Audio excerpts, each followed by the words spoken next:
Y vamos de inmediato a nuestra plática, a nuestra conversación, que yo digo, yo pongo mi banquito aquí, me siento y me pongo a escuchar la clase del maestro Lorenzo Meyer, que está aquí con nosotros. Lorenzo, buenas tardes. Buenas tardes, Julio. ¿Cómo estás, Lorenzo? ¿Qué dices? Bueno, pues sobreviviendo al frío de las madrugadas acá por Contreras, pero ahorita muy bien. ¿Qué te gusta más a ti, el frío o el calor? Pues ninguno de los dos extremos.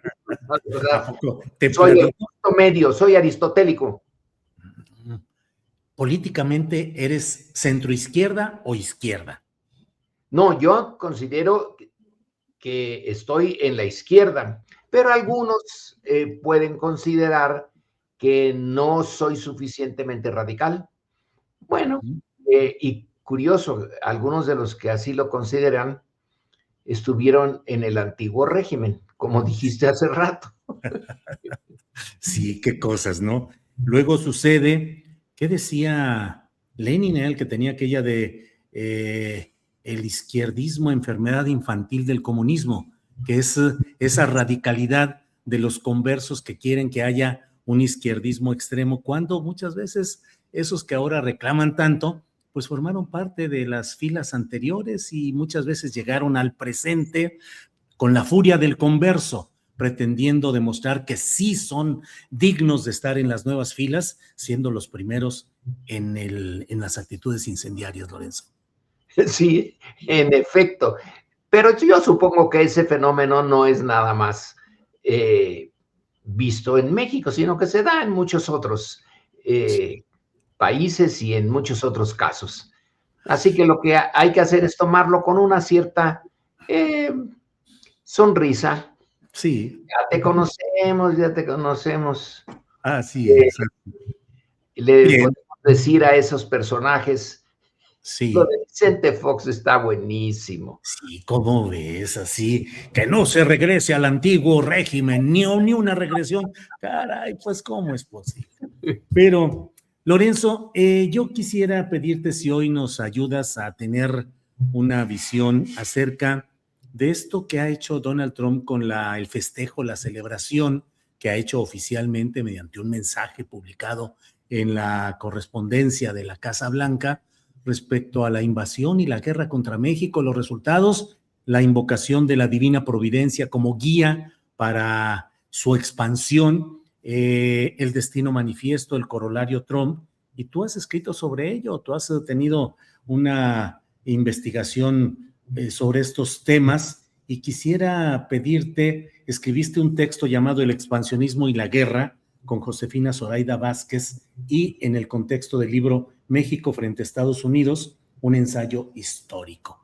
Pues es que, ¿cómo ves esta invocación de Donald Trump de aquel episodio y su significado actual? ¿Estará haciendo que se tratan de repetir invocaciones parecidas a las de aquel tiempo en las cuales el presidente de entonces, Polk, tuvo incluso la intención de absorber totalmente a México y no solamente con lo que se quedaron, Lorenzo? Bueno, son muchas las preguntas. Mira, Para empecemos echarles corridito todo lo que quieras. por esta última. Esta última es buena.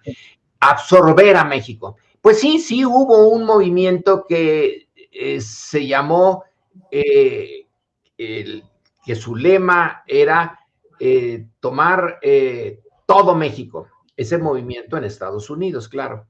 El de la toma de todo México, pero no duró mucho y no tuvo muchos efectos. Y es que en el fondo, bueno, y en la superficie también, se quería el territorio que formalmente era mexicano, pero donde no había mexicanos. Es otra cosa bien distinta absorber en el siglo XIX o ahora en el siglo XXI un territorio con una densidad demográfica más o menos importante. No querían mexicanos. Sí, en el que absorbieron a raíz de la guerra de 1846 a 48, sí había mexicanos, pero muy pocos. En California, en Nuevo México, ya para entonces en Texas ya era una mayoría norteamericana, pero cuando se absorbió Texas, cuando se le añadió como estado, como república independiente, la República de la Estrella Solitaria, y luego ya se cambió a un estado más de Estados Unidos, pues había relativamente pocos mexicanos. Pero no querían absorber a una población como la nuestra, pues por la misma razón que en buena medida sigue explicando esto de la lucha contra o la persecución, que no lucha, la persecución contra los trabajadores indocumentados y sus familias en Estados Unidos, es que somos como una contaminación en el universo norteamericano. Los mexicanos no se distinguen en su mayoría por un color más oscuro en su piel que los norteamericanos y por no ser protestantes. Entonces, esas dos razones, entre otras, bueno, y además que no hablan inglés, pero eso es lo de menos porque se pueden aprender el inglés. Pero lo de cambiarse el color de la piel y cambiarse de religión, eso está más difícil. Y esa idea que también la expresaron en relación a Europa, Trump, cuando dice que, bueno, ya Europa no es lo que era, por Dios, ahora con todos esos migrantes, ya se desdibujó la Europa ideal, esa de donde provienen los padres y los abuelos de Trump, que era pues una Europa blanca, y que ahora ya está muy mezcladita y para mal.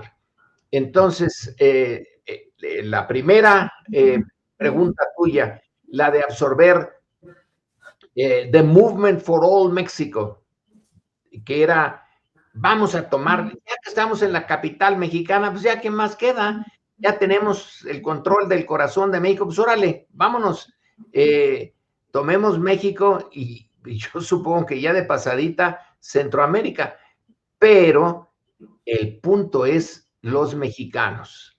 Una posibilidad que afortunadamente nos ocurrió es vamos a exterminarlos, como si ocurrió con otras naciones, con las naciones indígenas del norte de México, en donde sí se buscó su exterminio, para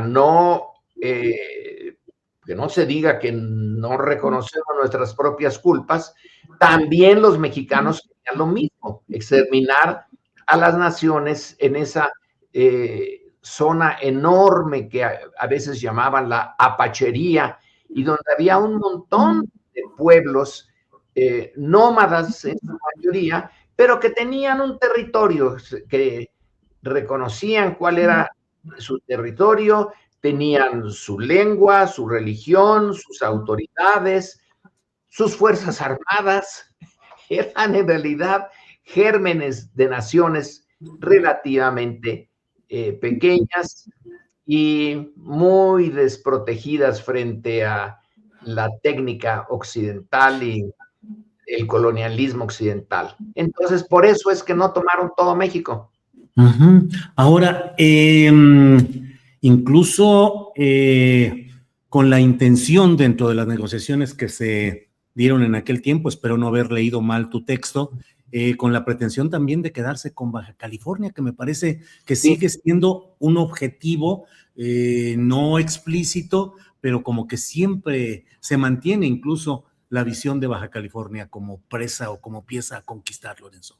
Sí, entre otras cosas, por eso el presidente Cárdenas diseñó políticas especiales para poblar Baja California, dotar de tierra a quienes quisieran migrar desde el centro de México hacia Baja California, porque la mejor defensa de esa zona era que estuviera poblada por mexicanos, ya con eso se vacunaba, ya no iban a quererla.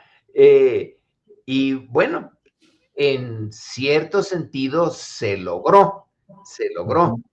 Ya hay muchos mexicanos en esa parte de México, aunque en sus zonas costeras y como forma de disfrutar de el mar de Cortés, bueno, pues hay también un buen número de americanos.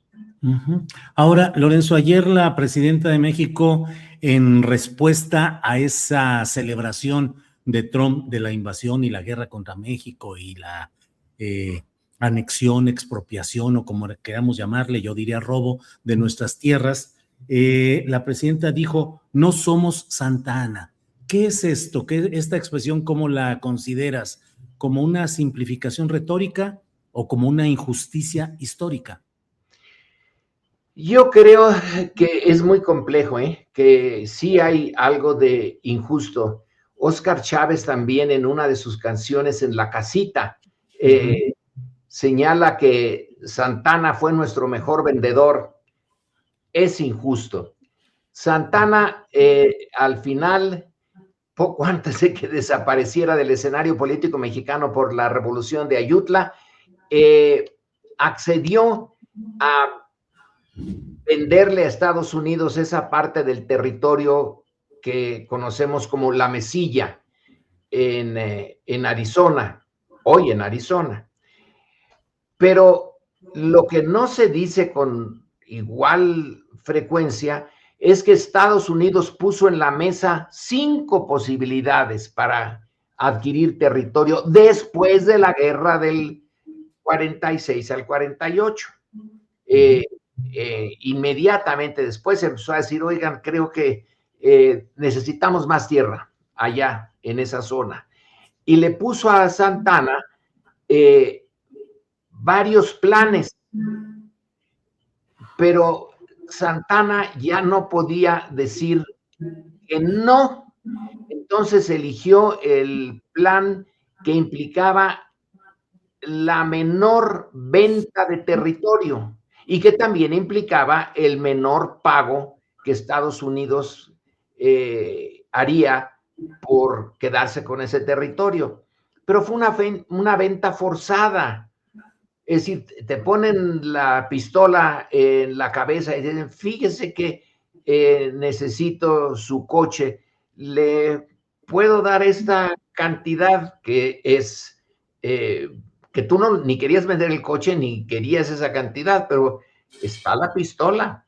Entonces, pues haces de tripas corazón y entregas las llaves o firmas un papel y listo. Santana fue muy mal general, pero se le echa mucho la culpa. Yo, desde luego, no le tengo nada de simpatía a Santana, pero era un producto de su época. Era un general de un México que no tenía todavía ejército. México no había tenido, la Nueva España no había tenido ejército. Es una colonización en donde la autoridad echaba mano de civiles cuando había necesidad de eso, pero no tenía una fuerza permanente, salvo en el Palacio Nacional para proteger al virrey, que cuando vino el golpe de estado de Yermo al principiar el siglo XIX, pues no sirvió para nada, nada más mataron a 1 o 2 de los guardias ahí, no teníamos ejército. Empezaron a considerar esa posibilidad para defender a la Nueva España de los ingleses, porque los ingleses, bueno, los ingleses y los norteamericanos se parecen obviamente mucho. Entonces querían ya hacerse de una fuente de riqueza. México era el productor de plata. México y los Andes en América del Sur eran los 2 grandes productores de plata. Y la plata, hasta principios del siglo XIX, era el medio de intercambio usado por Europa, en particular por Inglaterra, para comerciar con la India, con China, con ese amplio mundo que necesitaba para su comercio. Entonces México no tenía ejército. Se hizo al final, y desde luego que Santana, como sí, lo entró al ejército, pero era un ejército realmente sin tradición. No se hubo un ejército en México hasta que la lucha interna obligó, más que la lucha contra el extranjero, pero bueno, también está la intervención francesa, pero al final se disolvió ese ejército. Claro. Y luego ya, poco a poco se ha ido rehaciendo, pero Santana, bueno, pues sí, fue mal general y políticamente andaba, era en todos lados, no tenía una ideología clara. Así que sí, no es un ejemplo de nada positivo, tampoco hay que cargarle tanto la mano, hay que entender el entorno en el que nació, allá en Veracruz, de una familia, digamos, de clase media, y que de repente se desmorona toda la organización colonial y ¡pum!, sale él y lo que llamaban ejército, que se había formado para combatir a los insurgentes, pues es la fuerza organizada política más importante. Sí, de ahí claro. Lorenzo, Donald Trump buscando expansionismo, quiere Groenlandia, cuando menos, y no hay por qué no pensar que también piensa en Baja California. Quiere controlar el canal de Panamá, y bueno, pues ahora el istmo de Tehuantepec estuvo también en las negociaciones y las discusiones de aquellos tiempos. Ahora hay un tren interoceánico. Hay cantaditas las opciones de intervención armada con drones o con personas físicas en nuestro país contra los cárteles. ¿Qué tanto ves tú que pueda? Hay efervescencia política y hay segmentos de mexicanos, que espero que minoritarios, que dicen sí, que venga Donald Trump, que entre a Estados Unidos. ¿Qué tanto hoy ves a la luz de la historia que se repitan, como dicen mutatis mutandis, quitando lo que haya que quitar, esos escenarios del pasado en lo que hoy estamos viviendo, Lorenzo? Lo veo muy, muy remoto, pero sí veo la utilidad para Trump de insistir, por ejemplo, en esos golpes puntuales vía drones o quizás hasta fuerzas especiales contra sitios en donde hay, logran decir, aquí está un grupo de sicarios, de narcotraficantes y sus equipos para fabricar las drogas, y es muy políticamente redituable dar un golpe allí y decirle a su público, que hay que ver que no es todos los norteamericanos, sino es como la mitad o un poquito menos, que van a estar muy satisfechos de que Estados Unidos haya dado un golpe a los narcotraficantes, de que haya mostrado su fuerza, de que se haya impuesto. ¿Qué es lo que Trump, el discurso de Trump siempre está amenazando, y a veces no solo amenaza, sino que actúa, como en Venezuela? Pero una operación de gran envergadura contra México no la veo. Fíjate que durante mucho tiempo a Estados Unidos le preocupó mantener el orden en México, el orden priista, por ejemplo, el orden porfirista. Mantener el orden era parte del interés norteamericano, del interés internacional e interno, porque un desmadejamiento de México podía afectarles interna y externamente. Creo que ya que pasó la Guerra Fría, eso de que en México la izquierda no llegue nunca al poder ya no les preocupa. Puede llegar, pero el desorden constante sí sí es un factor que toman en cuenta para su política internacional e interna. Pero atacar a México es crear más desorden del que ya hay. No les conviene.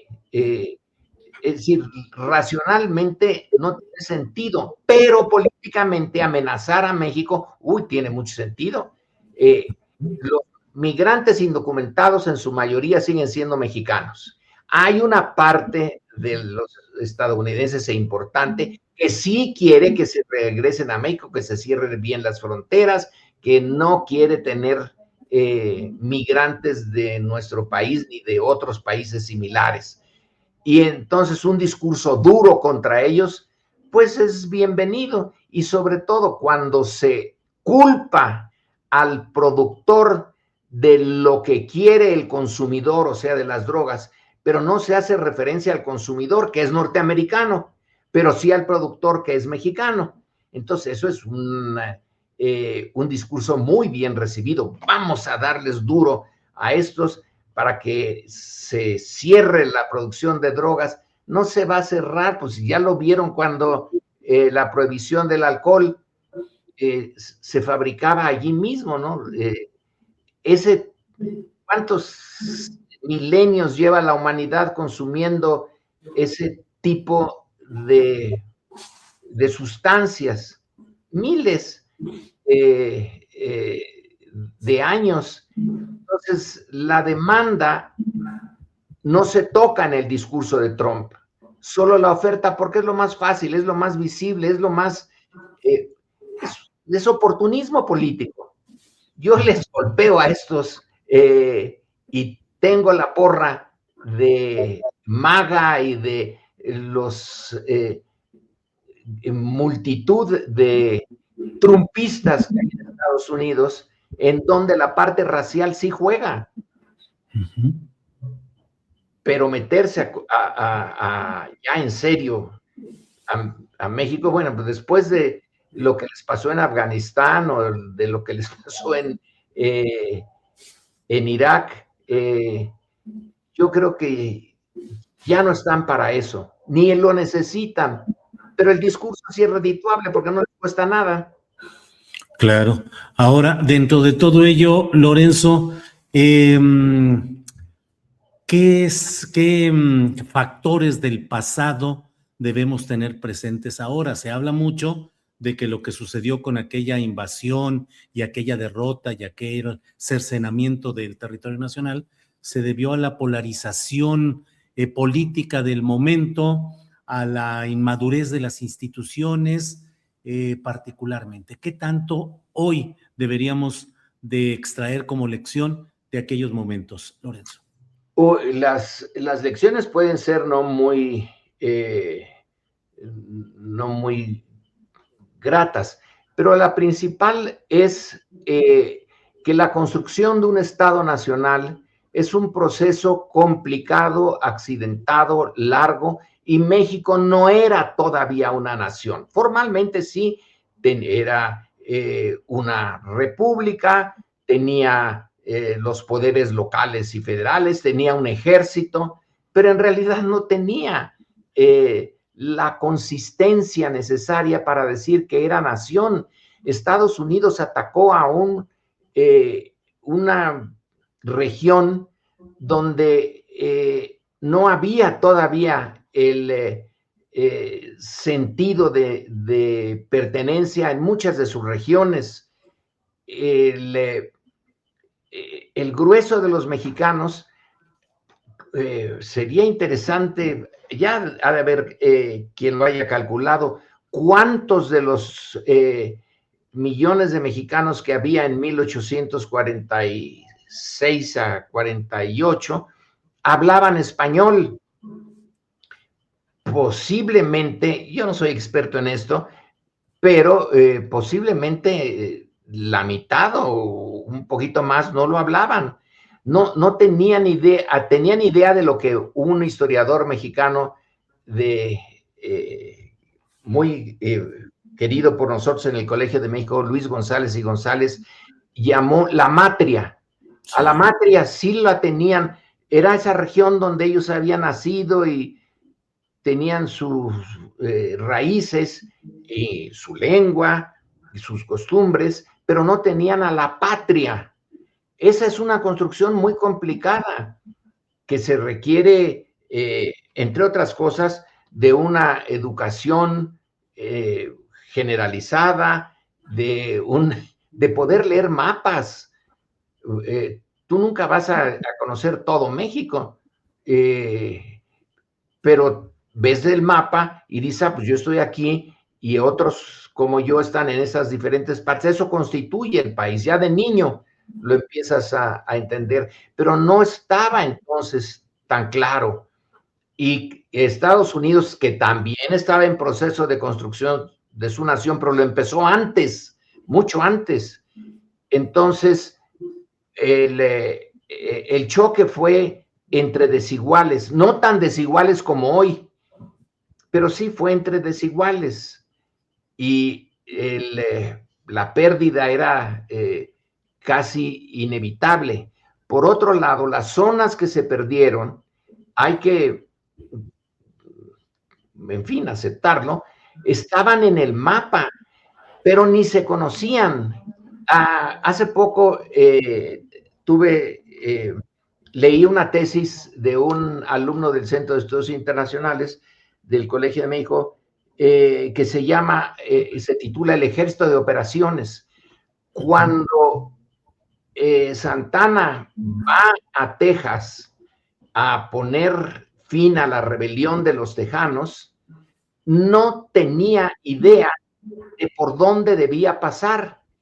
Lo natural hubiera sido embarcarse en Veracruz, una fuerza, y desembarcar ya en Texas, pero como no había armada y Estados Unidos ya tenía algo que parecía armada, entonces había que ir a pie y no tenía ni idea. Ay, caramba, aquí hay un río, ¿y ahora cómo le hacemos para pasarlo?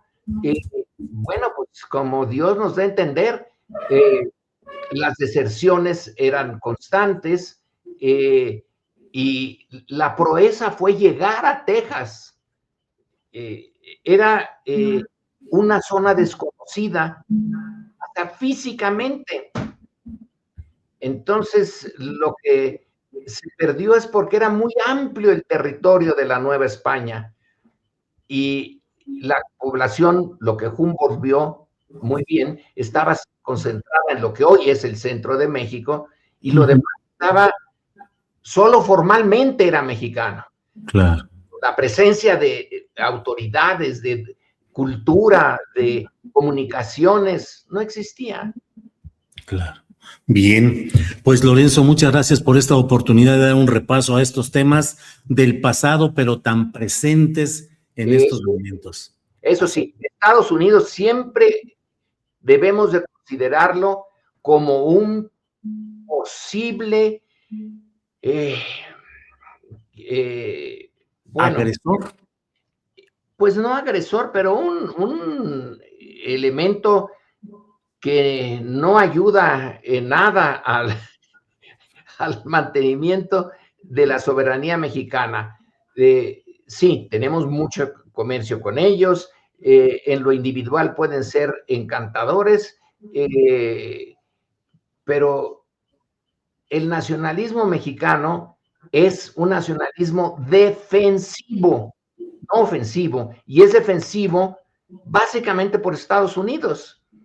Es que siempre tenemos que estar listos a defendernos, no necesariamente con otra guerra, pero sí con políticamente, culturalmente y como Dios nos dé a entender, porque nuestra parte peligrosa del mundo externo pasan los siglos, pero sigue siendo Estados Unidos.